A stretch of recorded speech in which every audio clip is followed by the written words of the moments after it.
పితా పుత్ర పవిత్రాత్మ నామమున ఆమెన్. క్రీస్తునాథుని యందు మిక్కిలి ప్రియ దేవుని బిడ్డలారా, దివ్యవాణి టీవీని వీక్షిస్తున్న క్రైస్తవ సహోదరి సహోదరుడా, ఈరోజు మనం ప్రత్యేకముగా స్వస్థత పొందుట ఎలా అనే అంశమును కొన్ని భాగాలుగా ధ్యానము చేయబోతూ ఉన్నాం. చిన్న ప్రార్థన చేసుకుందాం. తండ్రి అయిన ఓ దేవా, మీ యొక్క దివ్య నామమును మరొక్క మారు ఘనముగా స్తుతిస్తూ ఉన్నాం. ఈ పరిశుద్ధ ఘడియలో దివ్యవాణి టీవీని వీక్షిస్తూ విశ్వాసముతో ప్రేమతో చూస్తున్నటువంటి కుటుంబములను ప్రత్యేకముగా జ్ఞాపకము చేసుకోండి. స్వస్థత ఎలా పొందాలో మాకు నేర్పబోతున్నందుకు స్తోత్రం. ఈ బిడ్డలందరూ కూడా ఎలాంటి రోగ భారముతో ఉన్నా అవి అన్నీ తీసివేసి స్వస్థపరచి నీ మహిమలో భాగం దయచేయుమని మా ప్రభువైన యేసుక్రీస్తు ద్వారా ఈ మనవి చేయుచున్నాము తండ్రి, ఆమెన్. ప్రియ సహోదరి సహోదరుడా, లూకా సువార్త 8వ అధ్యాయము 21వ వచనం ఇలా పలుకుతూ ఉంది: దేవుని వాక్కును ఆలకించి పాటించువాడే నా తల్లి నా సోదరులు అని యేసుక్రీస్తు పలుకుతూ ఉన్నాడు. దేవుని చిత్తమును తెలుసుకొని వారు మన పట్ల దైవ చిత్తం ఏంటి? ఎప్పుడైతే మనము దైవ చిత్తము తెలుసుకుంటామో స్వస్థత పొందడం సులభతరంగా మారిపోతూ ఉంది. మరి ఆ దేవుని చిత్తం ఎలా తెలుసుకోవాలి? అసలు దేవుని చిత్తం ఏంటి మన పక్షముగా? యోహాను సువార్త 6వ అధ్యాయము 40వ వచనం ఇలా పలుకుతూ ఉంది: కుమారుని చూచి విశ్వసించి ప్రతి వాడు నిత్య జీవం పొందుటయే నా తండ్రి చిత్తమని యేసయ్య పలుకుతూ ఉన్నారు. తండ్రి చిత్తం ఏంటి?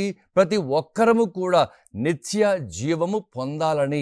అంటే నిత్య జీవము, అద్భుతమైన జీవితము, ఆరోగ్యకరమైన జీవితము, స్వస్థత పొందుకున్న జీవితము జీవించాలి అని ఆ తండ్రి చిత్తమై ఉంటూ ఉంది. 1వ తెస్సలోనిక 5వ అధ్యాయం 18వ వచనం ఇలా పలుకుతూ ఉంది: అన్ని వేళల యందు సర్వావస్థల యందు కృతజ్ఞులై ఉండుడు. యేసుక్రీస్తు నందలి మీ జీవితమున దేవుడు మిమ్ము కోరునది ఇదియే అని వాక్యం పలుకుతా ఉంది. దేవుని చిత్తం మనము గ్రహించుకోవాలి. దేవుడి చిత్తం మొదటిగా నిత్యజీవం పొందాలని, రెండవదిగా మనము అన్ని విషయములలో దేవుని స్తుతించడం చేయడం అనేది దైవ చిత్తమై ఉంటూ ఉంది. ఎప్పుడైతే మనము ఆ దేవుడి చిత్తానుకూలముగా జీవిస్తాము, ఆ దేవుని చిత్తం వాక్యం విని పాటించకుండా ఉండడము కాదు, దేవుని వాక్యం విన్నప్పుడు దాని ప్రకారముగా జీవించాలి. చాలా మటుకి మనం ఈ లోకంలో అందరము కూడా వాక్యం వింటూ ఉన్నాం, లేక చదువుతూ ఉన్నాము, కానీ దాని ప్రకారముగా జీవించడము లేదు. దేవుని వాక్యమును మనము పఠించి ధ్యానించి జీవించినప్పుడే దైవ చిత్తం మనకు తెలుస్తూ ఉంది. అప్పుడు మనము స్వస్థత అనే వరాన్ని పొందుకుంటూ ఉంటాం. ఇంకా వాక్యం చూద్దాం. మత్తయి సువార్త 6:33లో వాక్యం ఏమంటూ ఉంది? మొదట దేవుడి రాజ్యమును నీతిని వెదకుడి, అప్పుడు అన్నీ మీకు అనుగ్రహించబడతాయి అంటున్నాడు. మొదట దైవ రాజ్యము, నీతి. అన్నీ అంటే ఏంటి? స్వస్థత, విడుదల, మంచి ఆరోగ్యము, ఆర్థిక విడుదల, అన్నింటిలో కూడా శాంతి, సమాధానము, ఆనందము, నీ జీవితంలో ప్రతి విధమైన జీవితంలో సంతృప్తికర జీవితం, ప్రతిదీ కూడా నీకు అనుగ్రహించబడతాయి. చాలా మటుకి మనం ఆ దేవుడి రాజ్యమును వెదకకుండా ఈ లోకమును వెతుకుతూ ఉన్నాం. చూడండి, మొదట మనము ఎందుకు మొదటని ప్రభు వాడాడు అంటే, మొదట మనకి ప్రాముఖ్యమైనది ఏంటి? ఆ దైవ రాజ్యము, ఆ నీతియే. దేవుని రాజ్యం అంటే ఏంటి? రోమిలకు వ్రాస్తున్న లేఖ 14వ అధ్యాయం 17వ వచనం ఇలా పలుకుతూ ఉంది: దేవుని రాజ్యం అంటే తినుట త్రాగుట కాదు, పవిత్రాత్మ వసగే నీతి, శాంతి, సంతోషములే. హల్లెలూయా. చూడండి ప్రియులారా, దైవరాజ్యము, యేసు ఎందుకు వచ్చాడు ఈ లోకానికి? ఈ దైవరాజ్యమును స్థాపించడానికి. ఈ దైవరాజ్యం ఈ లోకములో స్థాపించబడడానికి. దైవరాజ్యం అంటే ఏంటి? పరిశుద్ధాత్మ వసగే నీతి, శాంతి, సంతోషములే. అంటే ఈ దైవరాజ్యములో కన్నీరు ఉండదు, ఏడుపులు ఉండవు, బాధల బందీలు ఉండవు, బంధకాలు ఉండవు, ఎలాంటి విధమైన సైతాను శోధనలు ఉండవు, కన్నీరు ఉండదు. మన యొక్క జీవితంలో ఎప్పుడూ కూడా ఆనందము, సంతోషము, శాంతి, సమాధానము, పరిశుద్ధాత్మ ఫలాల జీవితమే దైవరాజ్యములో ఉంటూ ఉంది. అలాంటి రాజ్యము స్థాపించడానికి యేసయ్య వచ్చాడు. కానీ మనమేమో ఈ దైవరాజ్యం తర్వాత చూద్దాం, ఈ లోక రాజ్యములో వెతుకుదాం, ఈ లోక రాజ్యంలో పొరలాడుదాం, ఈ లోక రాజ్యములో అన్ని సుఖాలున్నాయి అన్న ఆలోచన మన జీవితంలో ఉంటూ ఉంది. ప్రియ సహోదరి సహోదరుడా, ఈ లోక రాజ్యం ఇచ్చేవన్నీ శాశ్వతమైనవి కాదు. ఇవన్నీ మనకు తెలుసు, ఇవి శాశ్వతము కాదని తెలుసు. అయినా కానీ వాటంటే పరిగెడతా ఉన్నాం, క్షణికమైన సుఖము కొరకు పరిగెడుతూ ఉన్నాం. దైవరాజ్యం అనేది శాశ్వతమైన సుఖం, ఆనందం ఇచ్చే రాజ్యం. అది అంటే పరిశుద్ధాత్మలో నీతి, శాంతి, సంతోషము. నీ జీవితములో నీతిగా ఉన్నావా? నీ యొక్క హృదయములో సంతోషం ఉందా? నీ యొక్క జీవితంలో శాంతి ఉందా? ధర్మం ఉందా? అవి ఉంటే నీలో దైవరాజ్యము స్థాపించబడినట్లే.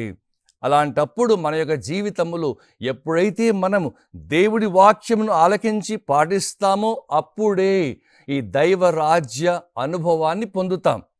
దేవుని వాక్కును ఆలకించాలి, పాటించాలి, ధ్యానించాలి. అప్పుడు మనం దైవరాజ్యంలో ఉన్నట్లే. ఎందుకంటే దేవుని రాజ్యం మన జీవితానికి మహా అద్భుతమైనటువంటి రీతిగా ముందుకు నడిచే భాగ్యం మనకు అనుగ్రహిస్తూ ఉంది. దేవుని రాజ్యములు పరలోకములో ఉన్నవన్నీ మనం ఇక్కడే అనుభవించాలి. ఆ పరలోకమి భూలోకానికి దించాలి. అదే యేసుక్రీస్తు చేశారు. ఆ యేసు రావడములోనే ఆ పరలోకమి భూలోకములో దించబడింది. ఆ దించబడిన దైవరాజ్యాన్ని మనము పోగొట్టుకోకూడదు. మన యొక్క జీవితంలో ఎప్పుడూ కూడా ఆ దైవరాజ్యములో ఉండడానికే ప్రయాసపడాలి, ప్రయత్నించాలి. ఈరోజు మనం దేవుని రాజ్యముతో ఉన్న ఒక వరం, స్వస్థతని అనుభవించడం ఏమిటని తెలుసుకుందాం. ఈ దైవరాజ్యములో అందరము స్వస్థతగా ఉంటాం, అంటే మంచి ఆరోగ్యముతో ఉంటాం. కానీ ఈ లోకములో మాత్రం రోగాలమయముతో ఉన్నాం, భయంకర రోగాలతో జీవిస్తూ ఉన్నాం. కానీ దైవరాజ్యములో మాత్రం అద్భుతమైన ఆరోగ్యాన్ని కలిగి జీవిస్తాం. మన యొక్క జీవితములో ఆ దైవరాజ్యమును పాదు అంతోని గారు అంటారు, ఆ దైవరాజ్య మహిమని ఈ లోకములోనే అనుభవించాలి అంటారు. అంతోని వారు అద్భుతముగా ఆ దైవరాజ్యం అనుభవించారు. ఎందుకంటే తన యొక్క జీవితం అంతా దైవ చిత్తానుకూల జీవితమే. ఏ పని చేస్తూ ఉన్నా ఈ దేవుడు తనకు నిర్దేశించిన విధంగా చేసేవాడు. అందుకే ఆ దివ్య బాలయేసు దర్శనములు అతడు తరించిపోయాడు. ప్రభు ఎప్పుడైనా మనకు అనిపిస్తూ ఉన్నారా? మన యొక్క జీవితంలో యేసయ్య దర్శనం పొందకపోతే మన జీవితం ఎందుకొరకు జీవిస్తూ ఉన్నాం అనేది మనము ఆలోచన చేయాలి. నేను చిన్నగా ఉన్నప్పుడు ఎంజాల బోర్డింగ్లో చదువుకుంటూ ఉండేవాడిని. అలా చదువుకుంటా ఉన్నప్పుడు ఒక రోజున దేవాలయంలో ప్రార్థనలో కూర్చున్నప్పుడు అలా ప్రార్థిస్తూ ఉన్నాను, పరలోక జపం జపిస్తూ ఉన్నాను. సడన్గా దివ్య సప్రసాద్ మందస్థం మీద ఉన్న ఆ చిన్న ఆ కవర్పై యేసు దివ్య ముఖం నాకు దర్శనం ఇచ్చింది. నేను ఆశ్చర్యపడ్డాను. చిన్న ప్రాయం అంతా తెలియదు. కానీ వెంటనే మా నాయనమ్మకి చెప్పాను, ఇలా యేసయ్యని చూశాను మా నాయనమ్మ, యేసులో ఎంత బాగున్నారో అని చెప్పి ఎంతో సంబరపడ్డానట.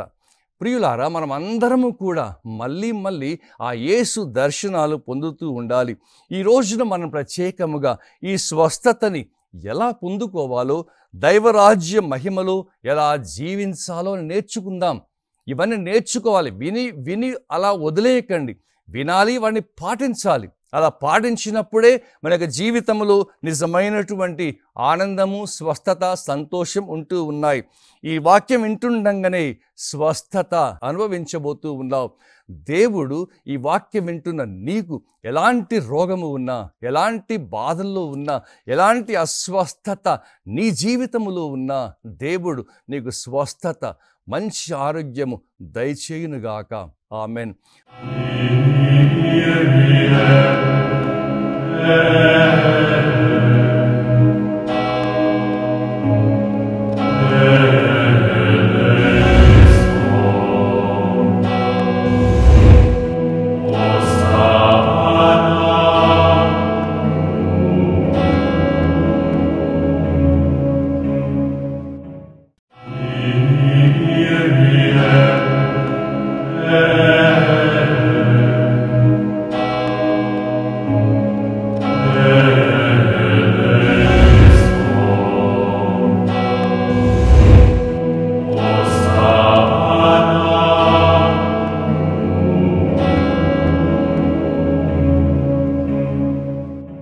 ప్రియ సహోదరి సహోదరుడా, స్వస్థత పొందుట ఎలా అనేవి మనము ధ్యానము చేస్తుండగా మనిషి జీవితంలో వచ్చిపోయేవి 3 ఉంటాయి. మనిషి జీవితంలో మనం జీవిస్తూ ఉన్నాము కదా, మనకు వచ్చిపోయేవి 3 ఉంటాయి. ఒకటి పేదరికం, వస్తుంది పోతుంది. 2 జబ్బులు, రోగాలు వస్తాయి పోతూ ఉంటాయి. 3 ధనము వస్తూ ఉంటుంది పోతూ ఉంటుంది. అందుకే మనము జాగ్రత్తగా ఉన్నప్పుడే, జాగరూకులమై జీవించినప్పుడే, ఆ దైవ రాజ్యములో నిలకడగా బ్రతకగలిగినప్పుడే మన జీవితంలో అద్భుతమైన ఆనందం మనం పొందుకుంటూ ఉంటాం. దేవుని వాక్కును ఆలకించి పాటించువారు మీకు స్వస్థత కలిగించి యావే నేనే అని ప్రభు అంటూ ఉన్నాడు. ఎప్పుడైతే దైవ వాక్యానుగుణంగా జీవిస్తామో అప్పుడు యావే దేవుడు అంటున్నాడు, స్వస్థపరిచేది నేనే, ఎందుకు భయపడతా ఉన్నావు అనే దేవుడు మనల్ని ప్రశ్నిస్తూ ఉన్నాడు. అంటే స్వస్థత ఎలా పొందుకోవాలి అనే విషయాన్ని ఇప్పుడు మనము ధ్యానము చేద్దాం. ప్రియ సహోదరి సహోదరుడా, చాలామంది యేసుక్రీస్తు దగ్గర స్వస్థత పొందిన వారే. అయితే ముందుగా మనం ఈ స్వస్థత ఎలా పొందుకోవాలి అనే విషయమును కొన్ని భాగాలుగా ధ్యానము చేయబోతూ ఉన్నాం. శ్రద్ధగా వినండి. ప్రభువైన యేసుక్రీస్తు శిలువలో కార్చిన రక్తము ద్వారా పాప క్షమాపణ కలుగుతుంది. ఆయన పొందిన దెబ్బల చేత మనకి స్వస్థత కలుగుతుంది కదా. యేసు రక్తము ద్వారా మనకి పాప క్షమాపణ, ప్రభు పొందిన దెబ్బల ద్వారా మనకి ఆరోగ్యము, స్వస్థత చేకూరుతూ ఉంది. అంటే ఆత్మకి రక్షణ, ఈ శరీరానికి స్వస్థత.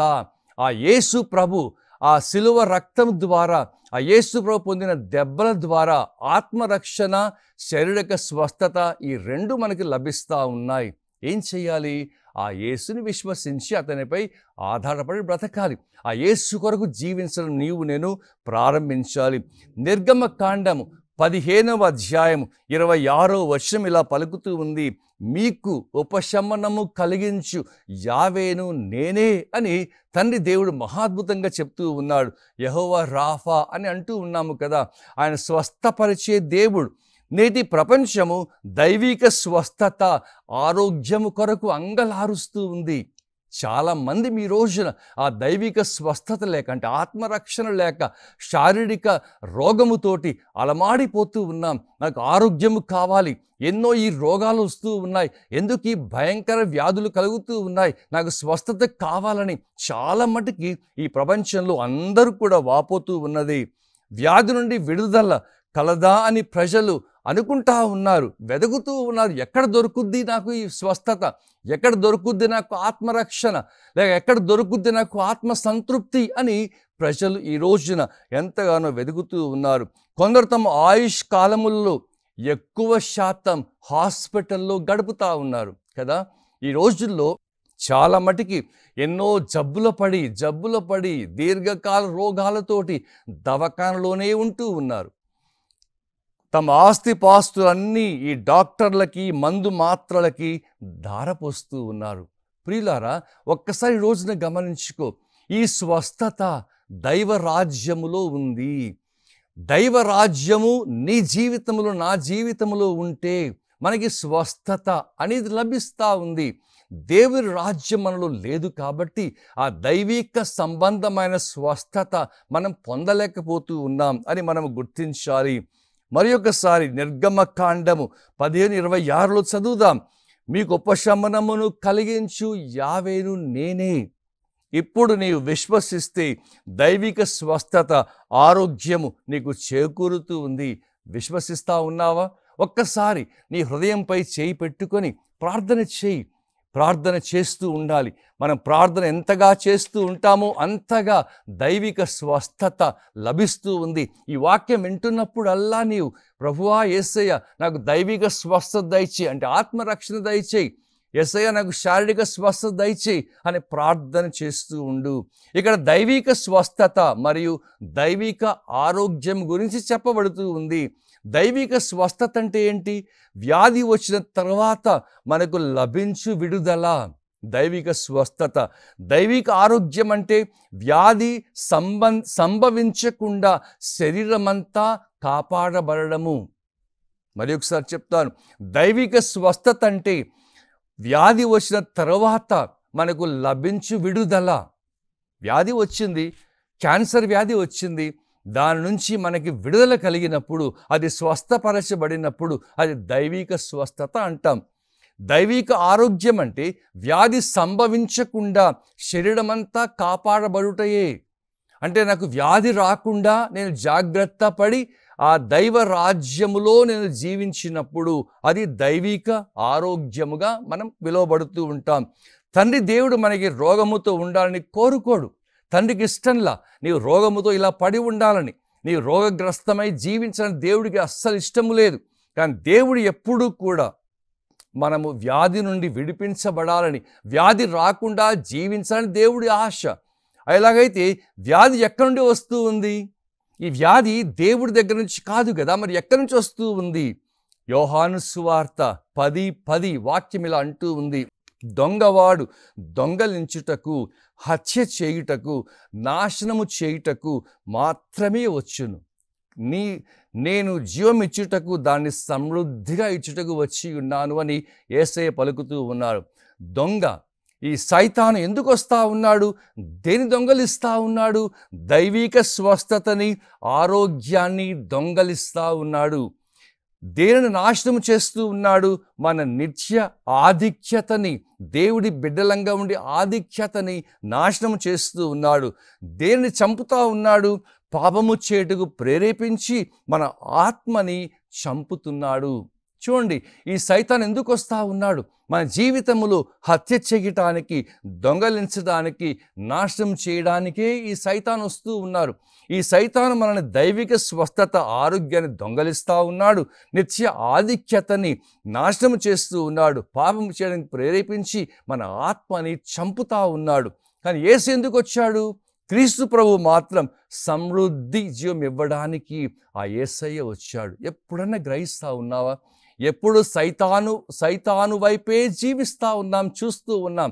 కానీ యేసు వంక చూసినప్పుడు సమృద్ధి జీవం ఆ యేసు ఇస్తున్నాడు అని ఎప్పుడైనా ఆలోచిస్తూ ఉన్నావా? ప్రియ సహోదరి సహోదరుడా, ఈ సమయంలో ఆలోచన చేయి, ధ్యానము చేయి. ఆ యేసు దగ్గరే దైవికమైన స్వస్థత, ఆరోగ్యము, విడుదల ఉంది అని ఇప్పుడే నేను ధ్యానము చేయాలి. లూకా సువార్త 13వ అధ్యాయం 16వ వచనం ఇలా పలుకుతూ ఉంది, ఈమె అబ్రహాము పుత్రిక, ఈమె 18 ఏండ్ల నుండి సైతాను బంధకములో ఉంది అని యేసయ్య పలుకుతూ ఉన్నాడు.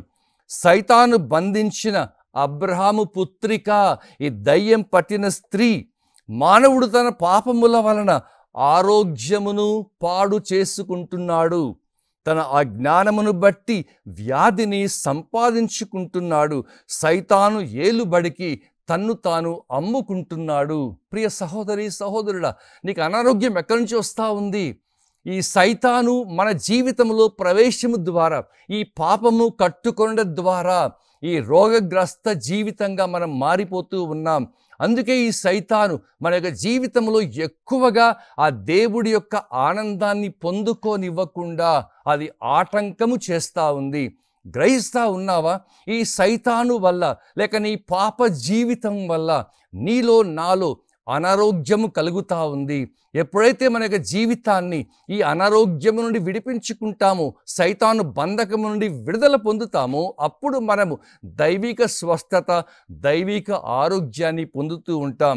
నేటి ప్రపంచంలోని వ్యాధులలో 75% అపవిత్రాత్మ ద్వారా కలుగుతూ ఉన్నాయి. క్యాన్సర్ అపవాది ద్వారా కలుగు వ్యాధి, చికిత్సకు లొంగని వందలాది వ్యాధులు ఈ లోకంలో ఉన్నాయి. అయితే మనం ఎప్పుడు దేవుని బిడ్డలంగా మారుచున్నామో, ఎప్పుడు ఆయన నామమందు విశ్వాసముంచి ఆయన అంగీకరిస్తున్నామో, అప్పుడు దేవుడు మన వ్యాధులను తొలగించి ఆరోగ్యములు చేకూరుస్తూ ఉన్నాడు అనేది నిజ సత్యముగా ఈరోజు మనము గ్రహించుకోవాలి. కాబట్టి ప్రియ సహోదరి సహోదరుడా, మన యొక్క జీవితంలో చాలా మటుకి ఆ దేవుడికి దూరమై, సైతానికి దగ్గరై జీవించినప్పుడు ఎలా అవుతాం? అది దేవుడితో ఉండాలని దైవరాజ్యంలో ఉండాలి. దైవరాజ్యం అంటే ఏంటి? పరిశుద్ధాత్మ వసగే నీతి, శాంతి, సంతోషాలు. ఎప్పుడైతే ఈ నీతిని, శాంతిని, సంతోషం వదిలి పెడతామో ఏం చేస్తూ ఉన్నాం? సైతానుతో ఏకమవుతా ఉన్నాం. అంటే ఈ సైతాను బంధకములో వలయంలో చిక్కుతా ఉన్నాం. పాపము చేయటం ద్వారా, ఈ లోక ఆశల్లో మునిగిపోవడం ద్వారా, ఈ లోక సంబంధ జీవితము జీవించడం ద్వారా, ఈ లోక జీవితంలోని అన్నీ సమకూరుతున్నాయన్న భ్రమలో బ్రతుకుట ద్వారా సైతాను మనల్ని అలా ప్రేరేపిస్తూ ఉంది. కానీ నీ జీవితం నీ చేతుల్లో ఉందని గ్రహించుకోవాలి. ఎప్పుడైతే నేను నా దేవుడి కొరకు జీవించాలి అన్న ఆలోచన ఉంటూ ఉందో, ఎప్పుడైతే నా దేవుడి కొరకు బ్రతకాలన్న యోచన నాకు ఉంటూ ఉందో, అప్పుడు నేను ఈ సైతాన్ని దూరం పెట్టేస్తా. ఎప్పుడు కూడా దేవుడి ఆలోచన కలిగి ఉంటా. ఆ దేవుడితో జీవించాలన్న ఆశ కలిగి ఉంటా. ఆ దేవుడితో నా జీవితం అన్న ఆలోచనలు జీవిస్తూ ఉంటా. చూడండి ప్రియులారా, మన యొక్క జీవితాన్ని ఎప్పుడైనా కానీ ఒక ఆధ్యాత్మికముగా, లోక సంబంధముగా ఈ రెండింటిలో మనం విభేదము తెలుసుకొని ఈ లోక సంబంధిగా జీవించకుండా ఆధ్యాత్మిక సంబంధిగా జీవించడం ప్రారంభిస్తే అప్పుడు మన జీవితంలో ఈ దైవిక స్వస్థత లభిస్తూ ఉన్నాయి. ఈ రోజున నీవు నేను ఎలాంటి వ్యాధితో బాధపడుతూ ఉన్నాం, ఎలాంటి పాప జీవితంలో కూరుకుపోయి ఉన్నాం, ఒక్కసారి ఆలోచన చేసి ప్రార్థన చేద్దాం. ఎప్పుడైతే నా జీవితంలో ఈ పాపం అనేది ఉంటూ ఉందో, నాకు ఆరోగ్యము లేదు అని ఈరోజు గ్రహించుకో. ఎప్పుడైతే నా హృదయములో, ఆత్మలో పాప జీవితం వదిలిపెట్టేస్తే నేను ఆరోగ్యవంతుడిగా, ఆరోగ్యవతిగా మారిపోతానన్న ఆలోచన నీ జీవితంలో సుస్థిరము చేసుకో. ఈ సమయంలో మనం చిన్న ప్రార్థన చేసుకొని మన జీవితంలో ఉన్న ఈ సైతాను బంధకం నుంచి విడిపించుమని, మన జీవితంలో ఉన్న ఈ రోగం నుండి విముక్తి చేయమని ప్రార్థనలో ఏకీభవిద్దాం. తండ్రి అయిన ఓ దేవా, మీకు దివ్య నామాన్ని ఘనంగా స్తుతిస్తూ ఉన్నాం. స్వస్థత పొందుట ఎలాగో నేర్చుకుంటున్న మమ్ములను ఈ లోక జీవితం, పాప జీవితం, సైతాను జీవితము ద్వారా రోగగ్రస్తంగా మారిపోతున్న మాకు ఈ వాక్యం వింటున్న ప్రతి ఒక్క బిడ్డను కూడా దీవించండి, ఆశీర్వదించండి, అభిషేకించండి, స్వస్థపరచండి. ఎలాంటి రోగగ్రస్త జీవితం ఈ బిడ్డలకున్న ఎప్పుడు యేసు నామములో స్వస్థత కలిగింపచేసి నీవేగో మహిమ పొందుకొనుమని మా ప్రభువైన క్రీస్తు ద్వారా మనవి చేయించున్నాము తండ్రి. ఆమెన్. తండ్రి అయిన దేవుని కృప, యేసయ్య ప్రేమ, పరిశుద్ధాత్మ సహవాసం నీతో నీ కుటుంబం ఎల్లప్పుడూ ఉండునుగాక. ఆమెన్. God bless you.